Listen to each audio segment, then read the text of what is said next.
Question number 53, सुशील, सतीश और समीर तीन partner हैं, 5-3-2 इनका रेशियो है। सतीश रिटायर हो गया है और जिस डेट को सतीश रिटायर हुआ है उस डेट को इन तीनों की कैपिटल के बैलेंस दिए हैं आफ्टर ऑल एडजस्टमेंट। देखिए कैश और बैंक का बैलेंस है उस डेट को 9,600। सतीश को पेमेंट किया जाएगा। Satish is to pay through amount brought by Sushil and Sameer in such a way as to make their capital proportionate to their new profit sharing ratio. मतलब जो सतीश है उसको जो पेमेंट किया जाएगा वो कैश कौन लेकर आएगा? सुशील और समीर। और इस मैनर में कैश लेकर आएंगे कि कैश लाने के बाद इनकी कैपिटल इनके नए रेशियो 3 और 2 में हो जाए। तो हमें यहाँ पता करना है कि कौन सा पार्टनर कितने पैसे लेकर आएगा। और इन्होंने 7,200 रुपये का कैश बैलेंस मेंटेन करना है, तो इस चीज़ को भी हमें कंसिडर करना पड़ेगा। अब हम पहले पता करते हैं कि जो सतीश है उसको जो अमाउंट पे होना है उसके लिए सुशील और समीर को कितना कैश लाना पड़ेगा। तो इसका फॉर्मूला है amount payable to retiring partner minus available cash plus desired cash balance. तो यहाँ पर देखिए जो रिटायरिंग पार्टनर है सतीश, उसको पेमेंट करने के लिए कौन कैश लेकर आएगा? सुशील और समीर। तो इसके लिए amount payable to retiring partner मतलब सतीश को कितना पैसा दिया जाना है? जो उसका कैपिटल अकाउंट का बैलेंस है after all adjustment 87,840 minus available cash balance. देखिए जिस समय सतीश रिटायर हुआ है उस समय अवेलेबल कैश बैलेंस था 9,600 प्लस डिजायर्ड कैश बैलेंस कि सतीश के जाने के बाद सुशील और समीर चाहते हैं कि 7,200 रुपये का कैश बैलेंस मेंटेन हो, तो वो हम ऐड कर देंगे। तो यहाँ से हमें पता चल जाएगा कि टोटल 85,440 रुपीज़ सुशील और समीर लेकर आएंगे। लेकिन देखिए यहाँ पर ये नहीं अभी पता चला है कि सुशील कितना कैश लेकर आएगा और समीर कितना लेकर आएगा, लेकिन दोनों मिला के टोटल इतना ही लेकर आएंगे। अब हम देखेंगे total capital of Sushil and Sameer. देखिए total capital of Sushil and Sameer in new form, नई फॉर्म में इनकी टोटल कैपिटल कितनी होगी? देखिए अभी जो है इसके सतीश के रिटायरमेंट के टाइम सुशील की कैपिटल है 1,03,680 प्लस जो समीर है उसकी कैपिटल है 26,880। ये तो इनकी कैपिटल है कैश लाने से पहले।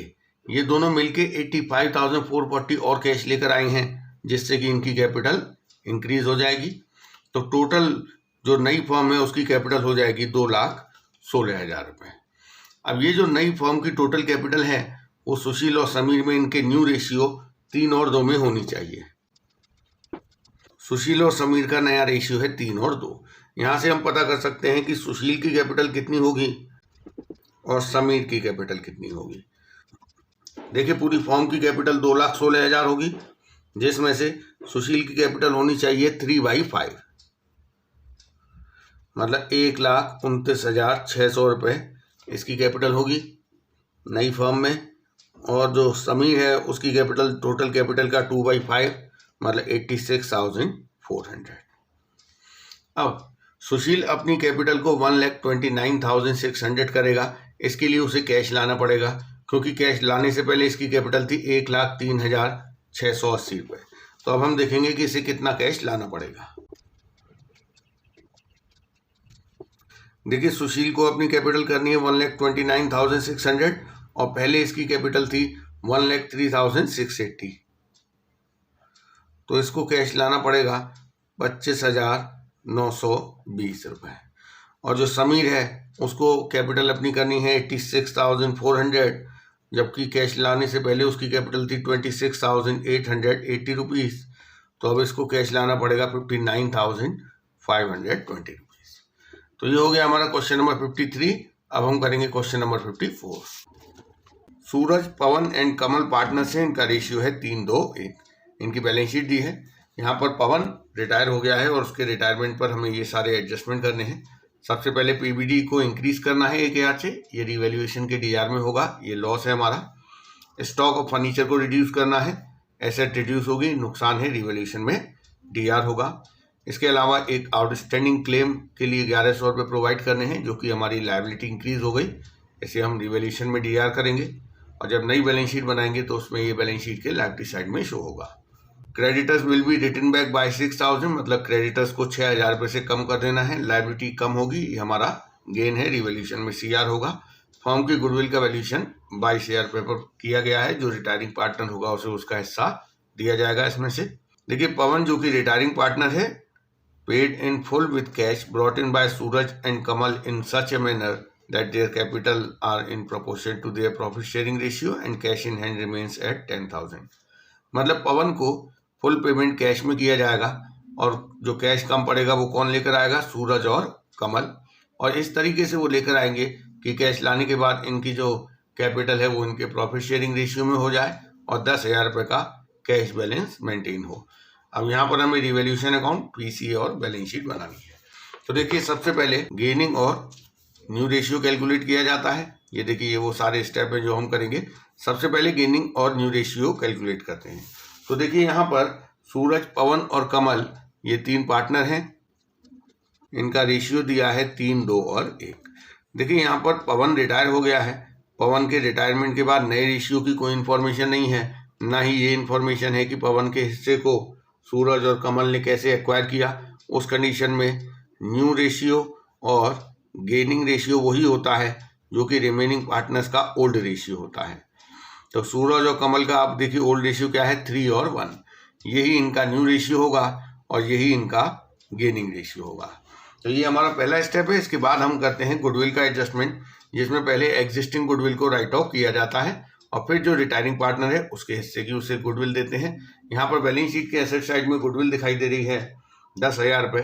तो सबसे पहले हम इस 10,000 रुपये की गुडविल को राइट ऑफ करेंगे। देखिए गुडविल राइट ऑफ होगी तो पार्टनर्स का कैपिटल अकाउंट टीआर होगा। ये गुडविल 3, 2, 1 के रेशियो में राइट ऑफ होगी। तो 10,000 रुपये को 3, 2, 1 के रेशियो में राइट ऑफ करेंगे। 5,000, 3,333 और 1,667। इसके बाद जो रिटायरिंग पार्टनर है उसको उसके हिस्से की गुडविल दी जाती है। फॉर्म की गुडविल यहाँ पे बताई गई है 22,000 रुपये। इस फॉर्म की गुडविल में से पवन का शेयर कितना होगा। देखिए पवन फॉर्म में कितने हिस्से का पार्टनर है, 2/6 का। तो 2/6 देखें तो उसके हिस्से की गुडविल आएगी 7,333 रुपये। ये 7,333 रुपये कौन देगा, जो रिमेनिंग पार्टनर हैं सूरज और कमल। और किस रेशियो में देंगे, अपने गेनिंग रेशियो 3 और 1 में। तो एंट्री होगी Suraj capital account DR, Kamal's capital account DR to Pawan's capital. तो पवन के कैपिटल अकाउंट में 7,333 रुपये सीआर होंगे, जो कि 3 और 1 के रेशियो में इन दोनों में डीआर होंगे। तो इसके में आएगा 5,500 1833। तो देखिए इसकी हम पोस्टिंग देंगे इनके कैपिटल अकाउंट में। सूरज और कमल में डीआर करेंगे टू पवन्स कैपिटल अकाउंट और पवन के कैपिटल अकाउंट में सीआर करेंगे बाय सूरज कैपिटल और बाय कमल्स कैपिटल। तो ये हमारा सेकंड स्टेप कंप्लीट हो गया। सेकंड के बाद आता है एडजस्टमेंट और reserve P&L and deferred expense. तो देख लेते हैं कौन से रिजर्व P&L दिए हुए हैं। तो देखिए बैलेंस शीट के लायबिलिटी साइड में एक जनरल रिजर्व दिखाई दे रहा है केवल, उसे हमें पार्टनर्स में डिस्ट्रीब्यूट कर देना है। जनरल रिजर्व डिस्ट्रीब्यूट होगा, पार्टनर्स का कैपिटल अकाउंट CR होगा बाय जनरल रिजर्व। देखिए 12,000 रुपये का जनरल रिजर्व है, 3, 2, 1 इनके ओल्ड रेशियो में डिस्ट्रीब्यूट होगा 6,000, 4,000, 2,000। तो ये हमने जनरल रिजर्व डिस्ट्रीब्यूट कर दिया। इसके बाद अगला स्टेप होता है एडजस्टमेंट ऑफ IFR WCR, जो कि क्वेश्चन में नहीं दिया है। इसके बाद revaluation of assets and liabilities.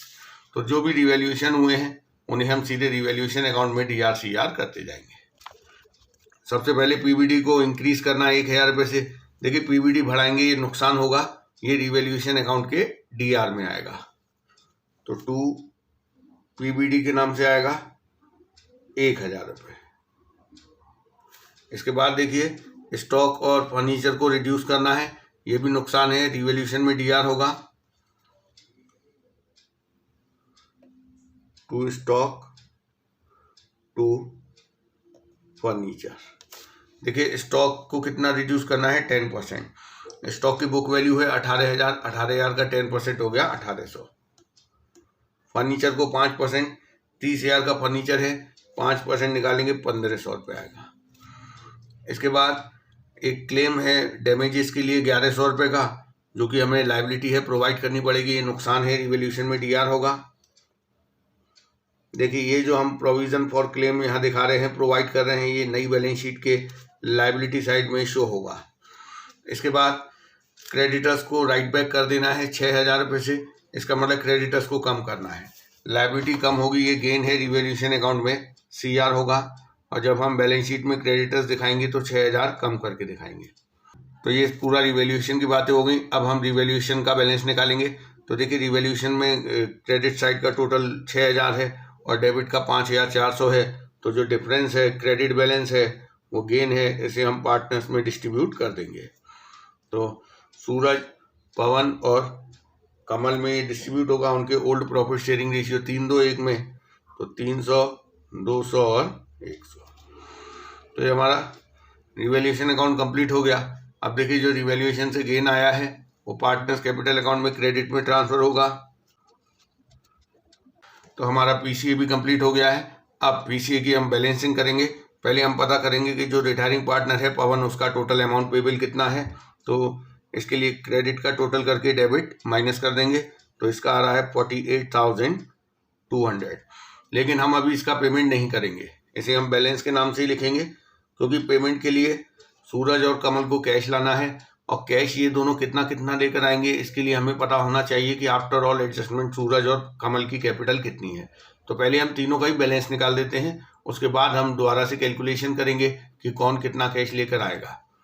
तो इसका बैलेंस आ रहा है 35,800 और कमल का आ रहा है 28,600 रुपये। तो यहाँ तक हमारा कैपिटल अकाउंट कंप्लीट हो गया है। लेकिन अभी हमें ये पता करना है कि सूरज और कमल को कितना कैश लेकर आना है, वो हम इनकी कैपिटल में एडजस्ट करेंगे जितना जितना ये कैश लेकर आएंगे। लेकिन पहले हमें एक नोट बना के पता करना पड़ेगा कि कौन पार्टनर कितना कैश लेकर आएगा। तो देखिए cash brought by Suraj and Kamal कितना होगा। इसका फॉर्मूला है amount payable to retiring partner. देखिए रिटायरिंग पार्टनर पवन है, टोटल उसका अमाउंट पेबल है 48,200 रुपये। इसमें से माइनस करते हैं available cash balance. Available cash balance मतलब जो कि प्रेजेंट में अवेलेबल है यूज़ करने के लिए। तो देखिए कैश कितना पड़ा हुआ है 18,000, ये पूरा 18,000 अवेलेबल है। इसमें प्लस कर देते हैं डिजायर्ड कैश बैलेंस, जो कि रिमेनिंग पार्टनर ने डिसाइड किया है कि रिटायर होने के बाद वो कितना कैश बैलेंस मेंटेन करना चाहते हैं। तो क्वेश्चन में दिया हुआ है 10,000 रुपये। इसका मतलब सूरज और कमल को टोटल 40,200 रुपये लेकर आने हैं। अब देखिए अभी इनकी कैपिटल है 35,800 और 28,600 आफ्टर ऑल एडजस्टमेंट। कैश लाने के बाद कितनी कैपिटल हो जाएगी। देखिए इनकी जो कैपिटल होगी कैश लाने के बाद वही नई फर्म की टोटल कैपिटल होगी, क्योंकि नई फर्म में केवल सूरज और कमल ही पार्टनर हैं। तो कैश लाने के बाद इन दोनों की कितनी कैपिटल होगी। अभी इनकी कितनी कैपिटल है 35,800 प्लस 28,600 रुपये, और दोनों मिला के कितना कैश ला रहे हैं 40,200 रुपये। तो देखिए इन दोनों की टोटल कैपिटल हो जाएगी कैश लाने के बाद 1,04,600 रुपये। अब इसमें से सूरज की कैपिटल कितनी होगी और कमल की कैपिटल कितनी होगी ये पता करेंगे। देखिए इन दोनों का नया रेशियो क्या है। नया रेशियो हम कैलकुलेट कर चुके हैं 3 और 1। तो सूरज की कैपिटल होनी चाहिए 3/4, मतलब 78,450 रुपीज़ इसकी कैपिटल होनी चाहिए कैश लाने के बाद, और इसकी कैपिटल होनी चाहिए 1,04,600 का 1/4, इसकी होनी चाहिए 26,150।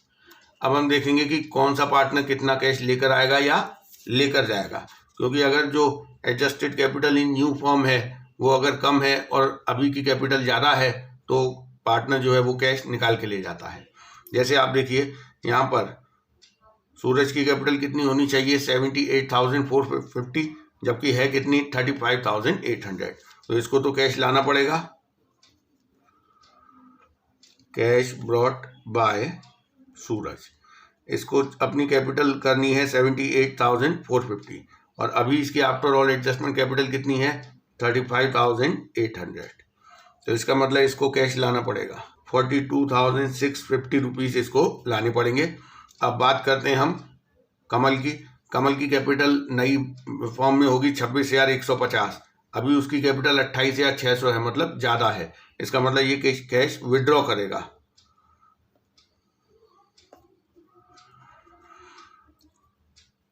₹28,600 कैपिटल है, जबकि इसको अपनी कैपिटल मेंटेन करनी है 26,150 रुपये।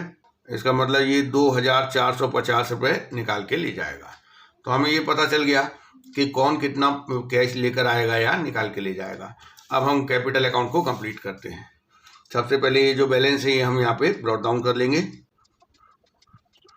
देखिए सूरज का हमने अभी पता किया था कि 42,650 रुपीज़ ये लेकर आएगा। तो ये इसके कैपिटल अकाउंट में CR हो जाएंगे बाय कैश के नाम से, और जो कमल है वो निकाल के लेके जाएगा तो टू कैश के नाम से इसके कैपिटल अकाउंट में DR हो जाएगा 2,450 रुपये।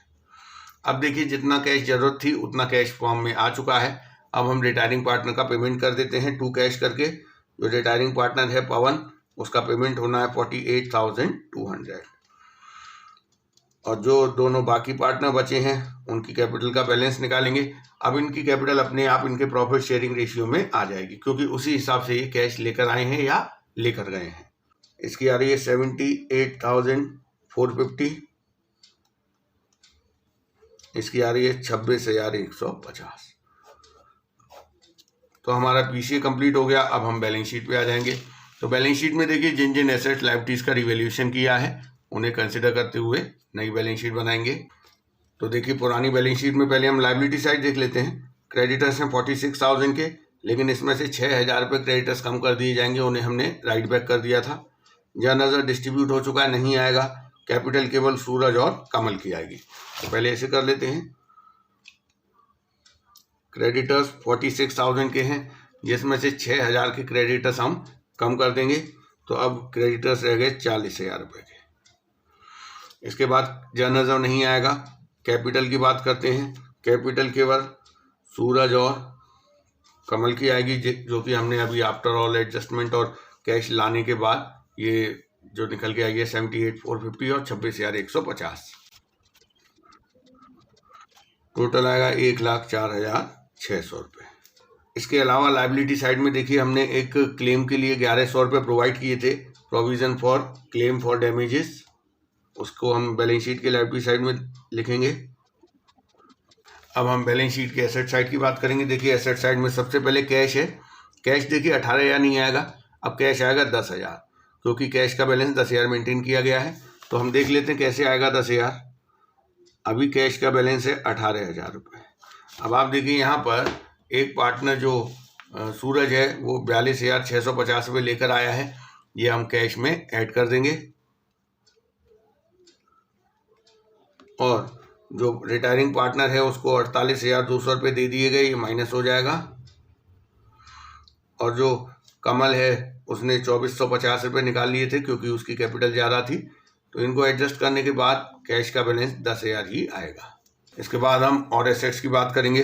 तो डेटर्स जैसे दिए हुए हैं, डेटर्स हैं 25 माइनस PBD 3,000 है, लेकिन 1,000 का PBD हमने इंक्रीज कर दिया है। तो अब PBD 4,000 रुपये दिखाएंगे। 25 माइनस 4 21,000 यहाँ आएगा। स्टॉक 18,000 है, लेकिन उस पर डेप्रिसिएशन हुआ है 1,800 रुपये का, वो माइनस करके हम इसे 16,200 दिखाएंगे। फर्नीचर 30,000 का है, इसको 5% डेप्रिशिएट किया है 1,500 से, तो 28,500 दिखाएंगे। मशीनरी 70,000 है, इसमें कोई चेंज नहीं हुआ है, एज इट इज़ दिखाएंगे। गुडविल नहीं आएगा क्योंकि इसे राइट ऑफ कर दिया गया है। तो हम दिखाएंगे यहाँ पे डेटर्स 25,000 माइनस जो PBD है वो अब 4,000 है। 3,000 ऑलरेडी है, 1,000 का देखिए हमने यहाँ बनाया था, तो अब ये आएगा 21,000। इसके बाद स्टॉक है 18,000 का, 1,800 हमने इसे डेप्रिशिएट कर दिया, तो अब ये 16,200 आएगा। इसके बाद फर्नीचर है 30,000 का, जिसे हमने 1,500 रुपये डेप्रिशिएट कर दिया, तो अभी 28,500 आएगा। इसके बाद मशीनरी है, मशीनरी में कोई चेंज नहीं हुआ है, तो ये 70,000 ही दिखाएंगे। अब हम बैलेंस शीट की टोटलिंग करेंगे। तो देखिए बैलेंस शीट का टोटल आ रहा है 1,45,700। तो ये हो गया हमारा क्वेश्चन नंबर 54। अब हम करेंगे question number 55। The balance sheet of Asha, Deepa and Lata who were sharing profits in the ratio of 5:3 as at 31st March 2023। तो देखिए ये बैलेंस शीट दी है, आशा रिटायर हो गई है और दीपा और लता ने नया अपना प्रॉफिट शेयरिंग रेशियो डिसाइड किया है 3 और 2। लेकिन यहाँ पर भी दीपा और लता का प्रॉफिट शेयरिंग रेशियो 3 और 2 था और नया रेशियो भी 3 और 2 है। तो देखिए ये सारे एडजस्टमेंट हमें कंसिडर करने हैं। तो सबसे पहले तो फॉर्म की गुडविल है 80,000 रुपये, इसमें से जो आशा का हिस्सा होगा वो उसे दिया जाएगा। फिक्स एसेट को डेप्रिशिएट करना है 257,500। तो देखिए फिक्स एसेट 60,000 की है, 57,500 मतलब 2,500 में डेप्रिशिएट करना है, ये रिवैल्यूएशन में डीआर होगा। पीबीडी को हमें 5% बनाना है डेटर्स का, 1 लाख के डेटर्स हैं, 5% मतलब 5,000 का हमें पीबीडी क्रिएट करना पड़ेगा, जो कि नुकसान है, रिवैल्यूएशन में डीआर होगा। A liability for claim included in creditors for 10,000 is settled at 8,000। तो देखिए जो एक 10,000 रुपये की लाइबिलिटी क्रेडिटर्स में इंक्लूड है, उसका सेटलमेंट हो गया 8,000 रुपये में, मतलब 8,000 रुपये पेमेंट कर दिया गया है उस लाइबिलिटी का फुल सेटलमेंट में। तो यहाँ हमारा 2,000 रुपये का फ़ायदा हो रहा है और क्रेडिटर्स तो सीधे 10,000 से कम हो जाएंगे, लेकिन कैश कितना जाएगा 8,000 रुपये। Amount to be paid to Asha by Deepa and Lata in such a way that their capital are proportionate to their profit sharing ratio and leave a balance of 15,000 in the bank account। मतलब जो आशा को payment होगा वो दीपा और लता द्वारा लाए गए cash से होगा, और दीपा और लता कैश इस प्रकार से लेकर आएंगे कि कैश लाने के बाद जो उनकी कैपिटल है वो प्रॉफिट शेयरिंग रेशियो में हो जाए और 15,000 का बैंक बैलेंस भी रह जाए। हमें यहाँ पर रिवैल्यूएशन अकाउंट और पार्टनर्स कैपिटल अकाउंट बनाना है। सबसे पहले हम ये स्टेप देख लेते हैं कौन से स्टेप्स हमें करने होते हैं। सबसे पहला होता है गेनिंग रेशियो और न्यू रेशियो डिटरमाइन करना। अब यहाँ पर हमें न्यू रेशियो तो ऑलरेडी दिया हुआ है, तो हम केवल गेनिंग रेशियो निकालेंगे। तो देखिए आशा, दीपा और लता ये 3 पार्टनर हैं, इनका रेशियो है 5, 3 और 2। देखिए आशा के रिटायरमेंट के बाद दीपा और लता का जो न्यू रेशियो डिसाइड हुआ है वो है 3 और 2। अब देखिए दीपा और लता का ये जो न्यू रेशियो है यही इनका ओल्ड रेशियो था, तो इस कंडीशन में गेनिंग रेशियो भी यही होगा।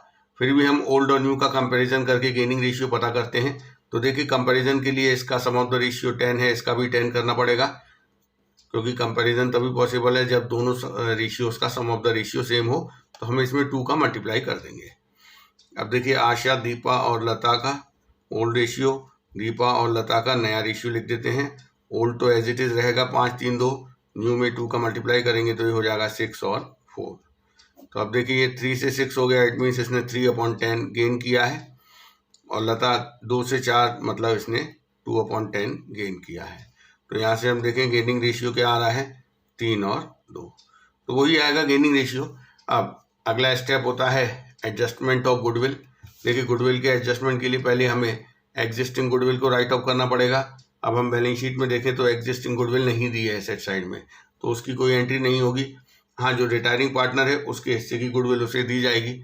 उसके लिए देखिए फॉर्म में बताया है कि फॉर्म की जो गुडविल है वो 80,000 है। इसमें से जो रिटायरिंग पार्टनर आशा है उसका हिस्सा कितना होगा, तो 80,000 पूरी फॉर्म की गुडविल है। आशा देखिए कितने हिस्से की पार्टनर थी, 5/10। तो आशा का हिस्सा हो गया 40,000 रुपये।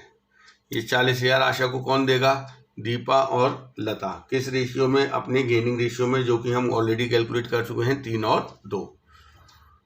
तो इसकी एंट्री होगी Deepa's capital account DR, Lata's capital account DR to Asha's capital. तो इसमें देखिए 40,000 रुपये सीआर होगा, और ये दीपा और लता में 3 और 2 के रेशियो में हम डीआर करेंगे, तो 24,000 और 16,000। यहाँ से हम इनके कैपिटल अकाउंट में पोस्टिंग दे देंगे इसकी। तो देखिए दीपा और लता में डीआर होगा 24,000 और 16,000, किस नाम से, टू आशास कैपिटल। आशा में सीआर होगा 24 और 16 टोटल 40,000 रुपये। इसको गुडविल का पैसा मिल गया by Deepa's capital by Lata's capital. तो देखिए ये हमारा सेकंड स्टेप क्लियर हो गया। इसके बाद होता है रिजर्व P&L और डेफर्ड एक्सपेंस का एडजस्टमेंट करना। तो देखिए एक P&L का बैलेंस दिया हुआ है केवल 85,000, इसे हम पार्टनर्स में डिस्ट्रीब्यूट कर देंगे। तो पार्टनर्स में डिस्ट्रीब्यूट करेंगे, पार्टनर्स कैपिटल अकाउंट में CR करेंगे P&L के नाम से। 85,000 को इनके ओल्ड रेशियो 5-3-2 में बांट दिया जाएगा। 42,500, 25,500 और 17,000। तो ये हमारा थर्ड स्टेप कंप्लीट हो गया। चौथे में IFR WCR का एडजस्टमेंट करना होता है, जो कि आपको बैलेंस शीट में नहीं दिया है। इसके बाद एसेट लायबिलिटीज का रिवैल्यूएशन करेंगे। देखिए क्वेश्चन में कौन सी एसेट्स और लायबिलिटीज का रिवैल्यूएशन करना है। सबसे पहले दिया फिक्स एसेट को डेप्रिशिएट कर देना है 57,500 तक। तो देखिए फिक्स एसेट 60,000 की है, 57,500 हो जाएगी, नुकसान होगा, रिवैल्यूएशन में DR करेंगे। तो कितना नुकसान हो रहा है देखिए 2,500 रुपये का। इसके बाद एक PBT क्रिएट करने के लिए कहा है डेटर्स का 5%। डेटर्स 1 लाख के हैं, 1 लाख का 5% हमें PBT बनाना पड़ेगा, जो कि नुकसान है। रिवैल्यूएशन में DR करेंगे 5,000 रुपये। इसके बाद ये देखिए, ये जो एक लायबिलिटी सन्ड्री क्रेडिटर्स में इंक्लूड थी 10,000, उसको कितने रुपए में सेटल कर दिया है 8,000 रुपये का पेमेंट करके। तो 10,000 की लायबिलिटी 8,000 रुपये का पेमेंट करके सेटल हो गई। इसका मतलब हमारा 2,000 रुपये का फायदा हो रहा है बाय क्रेडिटर्स। तो देखिए ये तो हमारा रिवैल्यूएशन अकाउंट कंप्लीट हो गया। यहाँ से हम देखेंगे रिवैल्यूएशन का कैसा बैलेंस आ रहा है। तो देखिए रिवैल्यूएशन में डेबिट का टोटल 7,500 है, क्रेडिट 2,000 है। इसका मतलब डेबिट बैलेंस आ रहा है 5,500 रुपये का। और ये डेबिट बैलेंस लॉस है, इसे हम आशा, दीपा और लता में उनके ओल्ड प्रॉफिट शेयरिंग रेशियो 5-3-2 में डिस्ट्रीब्यूट कर देंगे। तो ये आएगा 2,750, 1,650 और 1,100। तो ये हमारा रिवैल्यूएशन अकाउंट कंप्लीट हो गया। अब हम PCA पे आते हैं। तो देखिए PCA में सबसे पहले जो रिवैल्यूएशन का लॉस आया है, इसे पार्टनर्स के कैपिटल अकाउंट में DR किया जाएगा। अब हमारा PCA कंप्लीट हो चुका है। देखिए जो रिटायरिंग पार्टनर है उसको पेमेंट करना है, लेकिन पेमेंट करने के लिए दीपा और लता को कैश लाना पड़ेगा। तो इसलिए पहले हम कौन कितना कैश लाएगा ये कैलकुलेट करने के लिए हमारे पास दीपा और लता की कैपिटल का बैलेंस होना चाहिए। तो हम तीनों का ही बैलेंस निकाल देते हैं। आशा का टोटल आ रहा है 1,19,750। इसका मतलब आशा को इतना कैश देना है। इसका आ रहा है 61,850 और इसका आ रहा है 32,900। तो देखिए हमें तीनों का बैलेंस पता चल चुका है। अब आशा को पेमेंट करने के लिए जो कैश लाना है उसको हम देखेंगे कौन कितना कैश लेकर आएगा। उसके बाद हम इनकी कैपिटल को एडजस्ट करेंगे, क्लोज करेंगे कैपिटल अकाउंट को। लेकिन जो पार्टनर कैश लेकर आएगा वो उसके कैपिटल अकाउंट में CR होगा, और अगर ले जाएगा तो DR होगा। इसके लिए हमें कैपिटल अकाउंट को दोबारा से रीओपन करना पड़ेगा। तो अब हम कैलकुलेट कर देते हैं कि कौन कितना कैश लेकर आएगा। देखिए जो रिटायरिंग पार्टनर है आशा, उसको टोटल कितना पैसा देना है 1,19,750। तो हम पहले पता करते हैं कितना कैश लाया जाएगा दीपा और लता के द्वारा। देखिए इसका फॉर्मूला होता है amount payable to retiring partner which is 1,19,750 minus available cash balance. देखिए बैलेंस शीट में कितना कैश अवेलेबल है ये देख लेते हैं। बैलेंस शीट का कैश तो 40,000 है, लेकिन इसमें से अवेलेबल 32,000 है। क्यों 32,000 है? क्योंकि आपने देखा अभी हमने एक लायबिलिटी का सेटलमेंट किया था 8,000 रुपये में। तो ये 8,000 रुपये पे हो चुका है इस 40,000 में से। तो अब कितना कैश बचा है 32,000 रुपये। ये 32,000 माइनस होगा, प्लस जो इन्होंने बैलेंस मेंटेन करने के लिए कहा है 15,000 रुपये, ये प्लस हो जाएगा। तो इसका मतलब इनको कैश लाना पड़ेगा टोटल 1,02,750 रुपये। और ये 1,02,750 रुपये कौन लेकर आएगा? दीपा और लता। अब इसमें से कौन कितना कैश लेकर आएगा इसके लिए देखिए अब हम क्या करेंगे, total capital of Deepa and Lata निकालेंगे कैश लाने के बाद, आफ्टर ब्रिंगिंग कैश। तो अभी इनकी कैपिटल कितनी है? देखिए दीपा की है 61,850, लता की है 32,900। ये तो इनकी अभी है कैपिटल। अब ये दोनों मिलके 1,02,750 और लेकर आए हैं। तो कैश लाने के बाद इन दोनों की टोटल कैपिटल हो जाएगी 1,97,500। ये ही नई फॉर्म की टोटल कैपिटल होगी। अब इसमें से दीपा की कैपिटल कितनी होगी और लता की कितनी होगी? ये होगी इनके नए रेशियो 3 और 2 में। तो देखिए हम 1,97,500 को 3 और 2 में बांटे तो इसकी आएगी 1,18,500 और इसकी आएगी 79,000। इन दोनों की हमें कैपिटल पता चल गई। अब हम देखेंगे कि कौन कितना कैश लेकर आएगा। देखिए, दीपक की कैपिटल होनी चाहिए 1,18,500, जबकि इसकी कैपिटल आफ्टर ऑल एडजस्टमेंट कितनी है 61,850। इसका मतलब इसको कैश लाना पड़ेगा 56,650 रुपीज़। लता की बात करते हैं। देखिए, इसकी कैपिटल होनी चाहिए 79,000 और अभी आफ्टर ऑल एडजस्टमेंट इसकी कैपिटल कितनी है 32,900 रुपये। इसका मतलब इसको 46,100 रुपीज़ लाना पड़ेगा। तो देखिए, हमें ये पता चल गया कि कौन पार्टनर कितना कैश लेकर आएगा। तो हम जो पार्टनर लाए हैं उनका बाय कैश करके लिख देंगे। तो देखिए, दीपा कितना कैश लेकर आई है 56,650 और लता कितना लेकर आई है 46,100। अब हम जो रिटायरिंग पार्टनर है उसका पेमेंट कर देंगे। कौन है रिटायरिंग पार्टनर? आशा। तो आशा का जो 1,19,750 है ये पे कर दिया जाएगा। अब इन दोनों का हम बैलेंस निकालेंगे, दीपा और लता का। तो देखिए, दीपा की कैपिटल का बैलेंस आएगा 1,18,500 और लता का आएगा 79,000। तो ये हमारा पीसीए कंप्लीट हो गया। इसके बाद बैलेंस शीट बनाते हैं, लेकिन बैलेंस शीट बनाने के लिए क्वेश्चन में नहीं कहा गया है। तो ये हमारा क्वेश्चन नंबर 55 कंप्लीट हो गया।